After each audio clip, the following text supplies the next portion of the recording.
var vi hos Medin en Karl. Vad sa du för någonting? Medin. Nej, fel. Medin. Nadine. Nadine and Karl. Ja, ett Kohutapu lodge. Riktigt fint är det. Och riktigt coolt. Här jobbade ju du sist. Jag jobbade här i 2 veckor när jag var här i Nya Zeeland sist. Så nu har vi hjälpt till och förberett att vi ska äta hangi ikväll. Det är som det heter hangi feast, så det är liksom en stor festmåltid. Man gräver ner maten i backen och sen så äter man den efter typ 3 timmar. Ja. Så det blir kul. Det blir roligt. Så vi har parkerat här, det ligger precis vid vattnet. Det är jättenära där vi campade igår. Ja, väldigt nära. Det är nice. Så vi är taggade. Come on, Manu, come on nice and close, guys. All right, Whanau, welcome to our hangi pit area. Now, normally this hole would be dug directly in the ground. A square pit about 1 metre by 1 metre and up to 1 metre deep as well. We have concreted our pit and made it permanent because pre-COVID we had busloads of visitors rolling in here 7 days a week. If we were to continually dig holes in our paddocks, we'd run out of paddock, okay? So we have made a permanent hangi pit. You can see those stones on the bottom have been heated until they're white hot. All right, from there baskets of food are laid directly on the top, meat on the bottom, another layer of meat, and then our vegetables. From there a protective cover will go over our food to keep it nice and hygienic, and then the boys will add a little bit of water. The water is going to go onto those stones and create steam, okay? The cooking process goes like this: hot stones, meat. Very shortly the stones start heating up the meat, natural juice, natural fat starts dropping onto those stones that will create smoke. The smoke is going to mix with the steam. Your food will be slowly smoked and steamed across the rest of the afternoon. This is such a healthy way of cooking. Nothing else is added, no oil, no fat, just a little bit of salt onto the meat, and that is it. I guess it comes down to portion control, but hey, you're on holiday. It's a buffet tonight. Fill your boots, okay? Now, very quickly, the guys will work together in an envelope type fashion. You'll see them trying to capture that steam, that heat as fast as possible. Then do not panic, okay? They will very shortly start covering your food with lots of nice, clean dirt. Don't worry, it's the cleanest dirt in the whole of New Zealand. It gets steam cleaned every day, okay? So the dirt is going to act as an insulation, keeping all of that heat inside of that hangi pit, making sure our food cooks to perfection. While our men folk work away, I'm going to give you some more background information, okay? Now, this is a communal way of eating for our people. This is not something Mum and Dad would go home and do on a Monday night for their 2 kids, alright? We do this when there are large gatherings of people. You may know it as a funeral, we call it a tangi. Our tangi go for 3 days. On the last day, the day of the burial, hundreds of people will be there. That is when the hangi goes into the ground. Weddings, Christmas, significant birthdays, or when very important people like you guys come to our place for dinner tonight, that's exactly when Maori will put a hangi in the ground. Let's go, team. Let's go. Mato! Oh! And the winner is Ebba. what's her name? Ebba. Ebba. EBBA. We have another round, eh? We've got our winner that we're going to...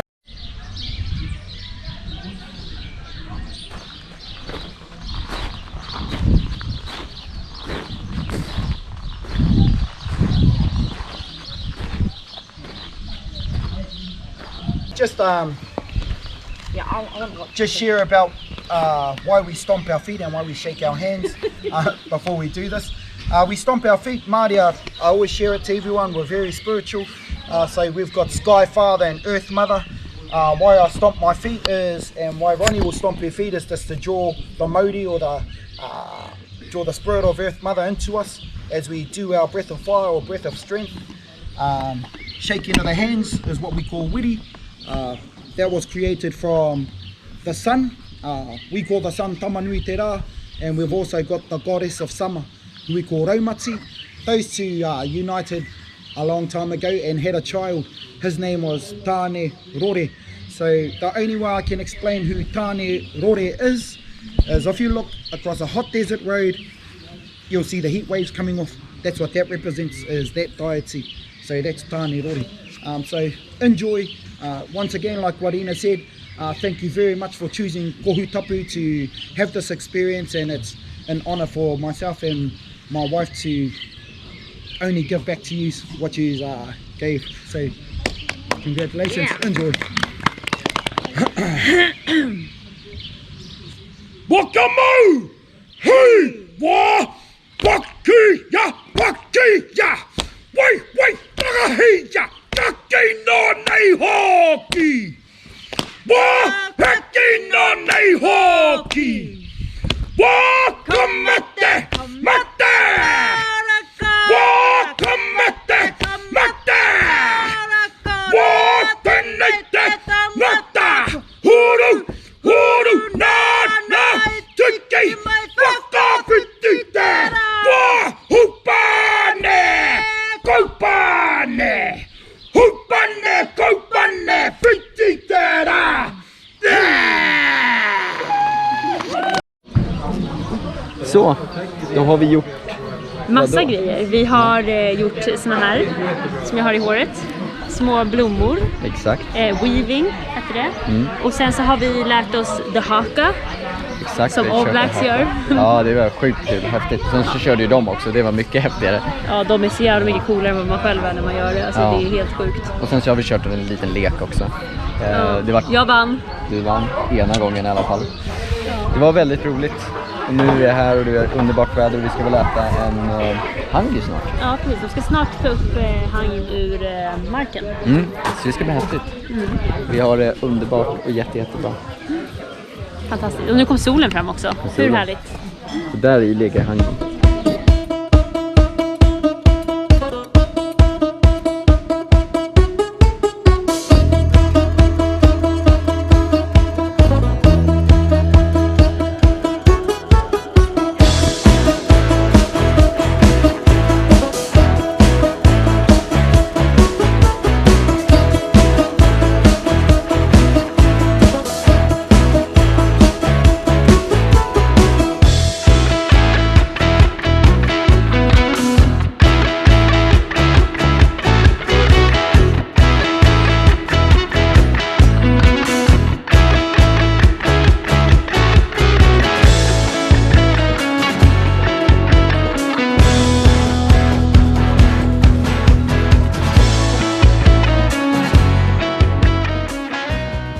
Are you guys vlogging? Yep. Yeah. Everyone say hi to our vlog. Hi! Wait. How do you say hello in Sweden? Yeah. Well, Hej! Hej! Wow! Så, då har vi varit på deras Marae. Maori. Eller Pa som de också kallar det. Sjukt coolt. Och där åker tyskarna. Så det var riktigt coolt, eller hur? Yeah, sure. Wow. Perfect. Yeah. See you soon. Så vi har varit där. Ja, och nu ska vi med de som ni såg där, Taz och Ronnie. Exakt. Och de ska visa oss skogen lite grann innan vi åker vidare till Hoka Falls. Deras secret. Like. Ja, alltså det blir som en privat tur som vi inte privat betalar tur. för. Alltså de är verkligen fantastiska. Ja, och genom deras spirituella liksom. Ja, och de ska berätta om det är en urskog liksom, med väldigt gamla träd. Ja, allt har liksom en betydelse verkar det som, och typ deras förfäder och sånt där ska vi gå, så att vi är väldigt privilegierade. Ja, och tacksamma. Ja, verkligen, det är sjukt coolt. Och här inne, som sagt, Där är Marae. så man kommer liksom gående härifrån och så går man in och så blir man välkomnad och sen får man gå in och hälsa på alla, och man hälsar på varandra. Ska visa hur man hälsar på varandra. Ja, det här. Så att man tar varandra i handen och sen så gör man näsa mot näsa, så inte så Det är hongi. covid bra. Nej, hongi heter den. Hongi. Och det är inte så covid bra, men This one?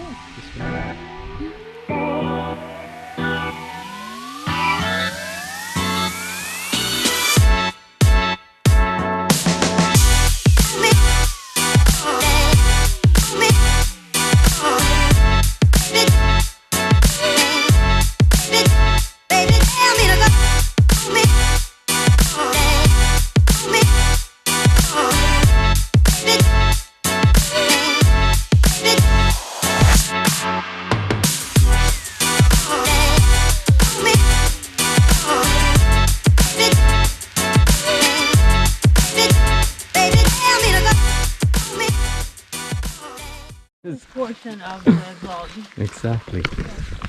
So we're here in the forest. Thanks for doing this for us.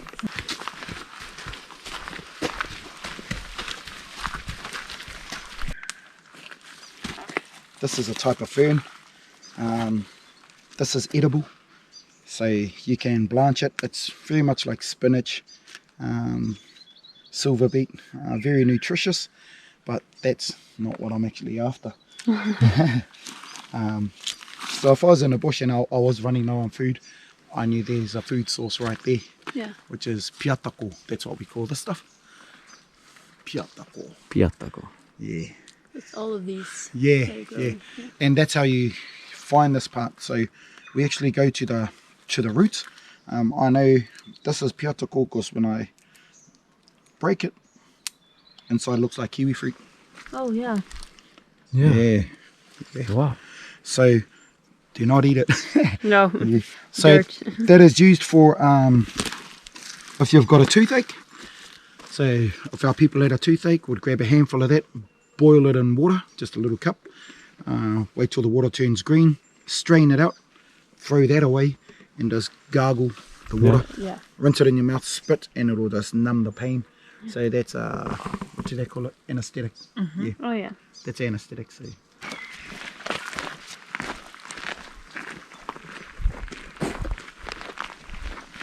So this fern here, nice. This fern here, we call this moku, kākahu moku. So this fern you could actually make clothing out of. It was weatherproofing. You just layer them, make capes, tie them on string and just make capes, layer it across itself, and it acts as a weatherproof when you're up in the bush. So that's pretty smart. When I showed you those photos of when I was doing whittle, doing these performances, we've got our family not far from here. All the men and women dress in this. They come to the forest, harvest them, make their uniforms, and tā ko ruatahuna kākahu moku. Layer them. Som ombuskar. So we call that moko moko. Yeah. Moko moko. Yeah. I haven't seen any They're very distinct. We've got a lot of giant weta in our forest too. Some of these, where's our birds? These are all the birds we're going to see. All through here. We won't see this guy though. No. Yeah. Nocturnal. I heard they're a bit shy at night animals. Nocturnal. Yeah, nocturnal. Yeah. Nocturnal. But when we come through, we either hear the fantails, the little chirps, or this guy, the kaka. He's got 3 different calls. Or if it sounds like a missile, like that's our wood pigeon, big kiriru. But you'll hear him flying through the forest because he's quite clumsy. He's very big and he's but under that emu's bark, he's got spirals. Those spirals are our influence for the tattooing of the face. These little spirals. Yeah. There's one on the side here up here. But that's an emu. I'll talk about that big vine growing down him, eh? So that big vine coming down him is rata. So rata starts from the top of the tree. It's seeded through the top of the tree, and then it grows down the trees. He's on most of the trees in the forest. You'll see rata. He'll start from the top, grow down. Once he hits the ground, he starts just getting bigger vines. Over time, I'm talking about thousands of years, that emu won't be standing there.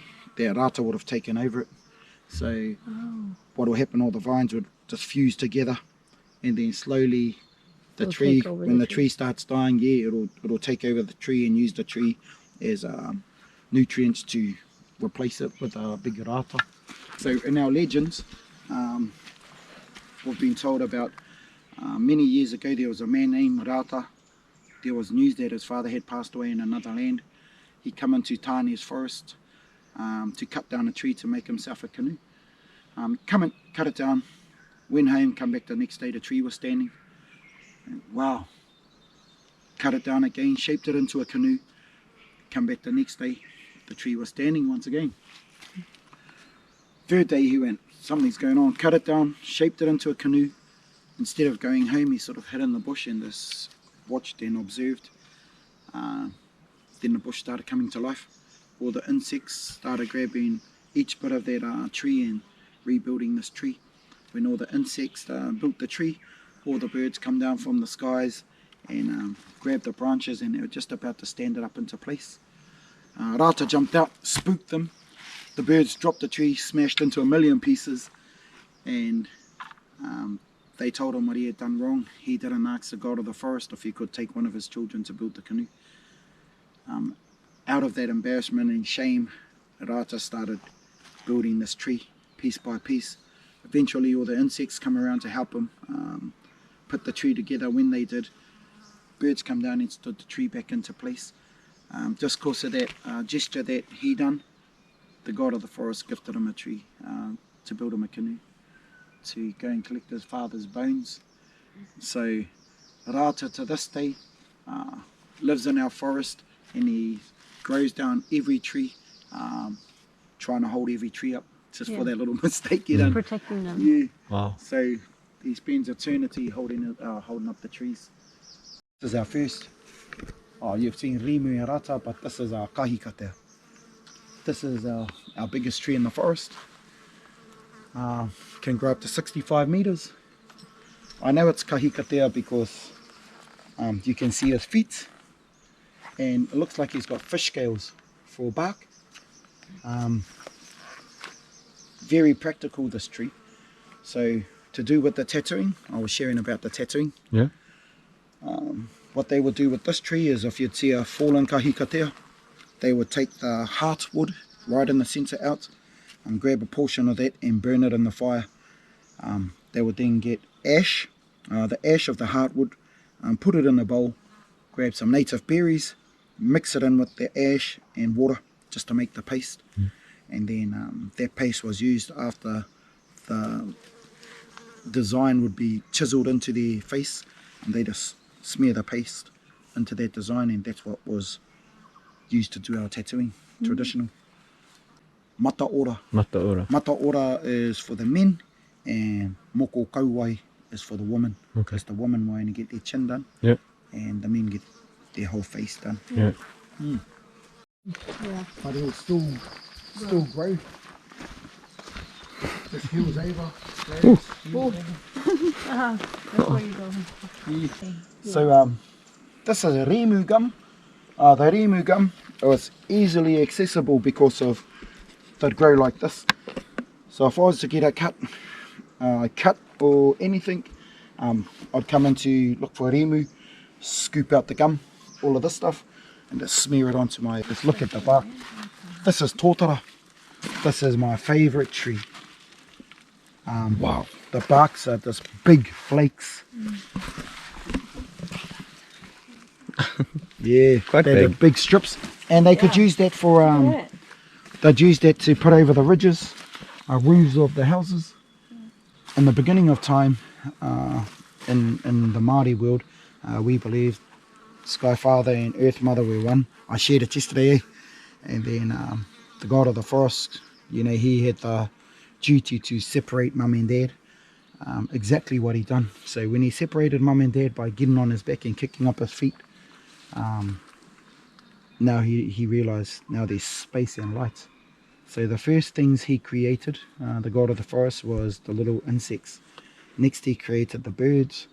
Next he created all the small trees in our forest. Out of the big trees, the chiefly trees, the first tree he created was tōtara. And tōtara is pretty special just because of all the uses we can use for tōtara. But most of all was the characteristic. So for us as a people, for our tribe, we use this tree as an example because he'll be the oldest living tree, over 1,000 years old. He'll stand strong. He's sort of very resilient. He can handle a lot of what the other gods throw at him. Like God of the Wind will snap branches off. God of Lightning will strike him in half and he'll still grow. And similar to that of a warrior. So we take that. Also how tall he stands when he is standing and just reaching out, protecting. Goes for a while. Yeah. Protecting his forest like a warrior will protect their people. But not only that, this tree, the tōtara, when we lose family members, when someone in our family dies or someone in our tribe dies, there's an alert. It goes, he aitua, a kua hina te tōtara I roto I te wānui a tāne. That translates as alert, a great tree has fallen in our forest. So that's why this is special. It's the tree that Rata cut down to make his canoe. So tōtara was used to make the canoe. Tōtara is also the timber that is used to hold the carvings in our ancestral homes. I was always told stand like a tōtara when you haka. So that's why I don't really bend down. A lot of people bend down, different tribes, but us, I'll know it's someone from home when I see them haka and they sort of stand like this, and I go, oh yeah, he's from home. Because we'll stand tall like a tōtara. And we're like, we did get a specialist in just to help us, because a lot of the ages, he said the best way for us with these is, that's why I said, he said your thumbnail for our native trees, that's the growth rate of 10 years. So you sort of start in the middle, and just sort of 10, 20, 30, 40, like till you get to the end, and then that's an estimate on how old. Yeah. This is tūrimu. They call, I think the word is oscillation. Very similar to grafting when you're gardening, but this does naturally happen. So that's the female rimu is our big girl, and that's the man. She got him by the scruff of the neck. Just break off a piece, have a try of that. Just a small piece? Yeah, just, it takes a while to kick in. Take one first?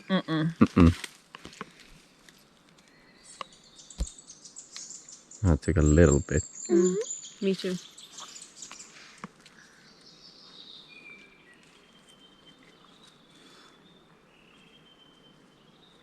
I can feel it. You can? Yeah. Wow. Yeah, I know. I understand what she meant, like with coughing and everything. So. Yeah, it is peppery. Yeah. It's really good. Oh yeah, thank you. Yeah, kapai. So we're gonna leave our friends here, and we're saying goodbye from now. Like goodbye. Goodbye. Ka kite. Ka kite. Ka kite.